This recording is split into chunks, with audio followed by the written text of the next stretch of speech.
A je to veľmi zaujímavé, že Božie slovo hovorí, že Ježiš mal súcit s ľuďmi. A to nám ukazuje, že ten motív, ktorý on mal pre to, čo robil, bolo práve to, že bol motivovaný láskou, bol osobou, ktorý dovolil tomu, aby Božia láska v jeho vnútri sa hýbala voči ľuďom. A my vieme, počuli ste možno veľmi veľa rôznych kázní o láske, o tom, ako je treba milovať ľudí, ale práve osoba Ježiša Krista nám ukazuje jednu vec, a síce, že na to, aby niekto mohol milovať ľudí, tak to nikdy nemôžu byť slabí ľudia, nemôžu to byť prázdni ľudia, ktorí majú prázdny život a ktorí nemajú žiadnu moc vo svojom živote, pretože keď Ježiš miloval ľudí, práve v tom sa prejavovala láska, že on moc, ktorú mal k dispozícii, on ju dovolil tomu, aby láska ho motivovala a aby tou mocou, ktorá bola prítomná v jeho živote,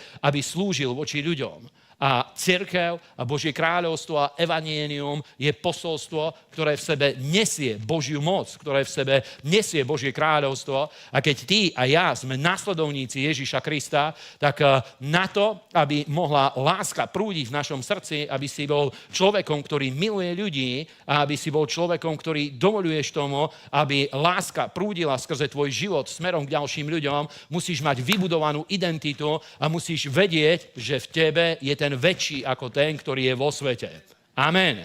A povedz, ten, ktorý je vo mne, je väčší ako ten, ktorý je vo svete. A bez tej premenenej identity, bez toho vedomia toho, kto si v Kristovi, čo všetko sme v ňom dostali, čo všetko môžeme skrze neho vykonať, bez poznania týchto vecí ani nemôžeme hovoriť o láske, pretože láska, ktorá nič nedáva, nemá žiadnu hodnotu. A to sme čítali aj počas toho minulého zhromaždenia, kde napríklad hovorí apoštol Jakub o tom, že moji milovaní bratia, keby prišiel hladný alebo človek, ktorému je zima medzi vás a iba by ste mu povedali, že neboj sa, že Boh je taký dobrý, on ťa miluje a má ťa tak rád a choď a najeď sa a obleč sa, ale on sa nemá čoho najesť a nemá sa čoho obliecť, tak je to iba prázdne gesto. A presne týmto spôsobom väčšina cirkví týmto spôsobom hovorí o láske, pretože nebudujú identitu v Kristovi, identitu kráľovstva v životoch ľudí, pretože na to, aby si mohol milovať ľudí, musíš mať moc, aby si ich miloval. Musíš mať ten zdroj vo svojom živote, ktorým vieš niečo odovzdať, pretože láska dáva. Amen. Láska dáva. Povedz, ja milujem ľudí, a preto moja láska dáva. Amen. Je spojená s tým, že my sme ľuďmi, ktorí dávajú. A hovorili sme počas toho prvého zhromaždenia, že sú dve dôležité slova, ktoré Biblia používa. V gréčtine znejú veľmi podobne, v našom jazyku sú rozdielne, ale v gréčtine znejú veľmi podobne. Prvý výraz, to je slovo agape, ktoré to je špeciálny výraz, ktorý Biblia používa iba pre jediný druh lásky. Je to Boží druh lásky, je to Božia prirodzenosť a je to druh lásky, ktorý má v sebe jedine Boh. A hovorí, že táto láska bola vliata do nášho srdca skrze Svätého Ducha. A teda máme dva výrazy, je tu slovo láska, ktoré hovorí o tom, že čo je vkladané do nášho života a ukazuje to na tú prirodzenosť. A potom je tu druhé slovo, je tu grécky výraz agapeo, ktoré my prekladáme ako milovať, ale sú to príbuzné výrazy. A to druhé slovo milovať, to sa dá pochopiť tak, že to je to odovzdanie, že ty dovolíš tomu, aby tá láska, ktorá pochádza z Boha, aby začala prúdiť a prejavovať sa skrze teba. Takže máme dve tieto časti, sú tu dva tieto výrazy. Za prvé je tu Božia prirodzenosť a jeho charakteristika, pretože to je najväčšia, najvýraznejšia časť Božej prirodzenosti je, že Boh je láska. A to je to, čo Boh vložil do nášho srdca, pretože láska pracuje dvomi smermi, pracuje aj voči tebe a každý, kto sa znovu zrodil, kto sa stal kresťanom, je dôležité, aby si dovolil tomu, aby táto láska pracovala aj voči tebe, aby pracovala aj v tvojom vnútri. A potom je tu druhá časť, o ktorej Božie slovo hovorí, že tá láska, ktorú sme od Boha prijali, vie pracovať aj voči druhým ľuďom. A okolo tohto sa sústreďuje celé Sväté písmo. To je najväčšie prikázanie, ktoré nám Božie slovo dáva, že milovať budeš Hospodina svojho Boha celým svojim srdcom, celou svojou silou, celou svojou dušou. Teda to je odpoveď na tú lásku, ktorou Boh sa ťa dotkol skrze evanjelium je, že my milujeme Boha. Amen. My milujeme Boha a milujeme ho z celého svojho srdca, z celej svojej sily a z celej svojej duše. A to je obrovská motivácia, pretože Boh je prvý, ktorý nás miloval, ktorý sa nás dotkol. On prvý dal svojho syna a to, že my dneska dávame svoje životy Pánovi, odovzdali sme sa Bohu, dovoľujeme tomu, aby nás použil, to je odpoveď na to, že Boh nás prvý miloval. A potom je tu druhá časť, o ktorej hovoril aj Pán Ježíš, že prvé je, že milovať budeš Hospodina svojho Boha celým svojim srdcom, celou svojou silou a celou svojou dušou. A potom hovorí, že druhé podobné je, že milovať budeš svojho blížneho ako seba samého.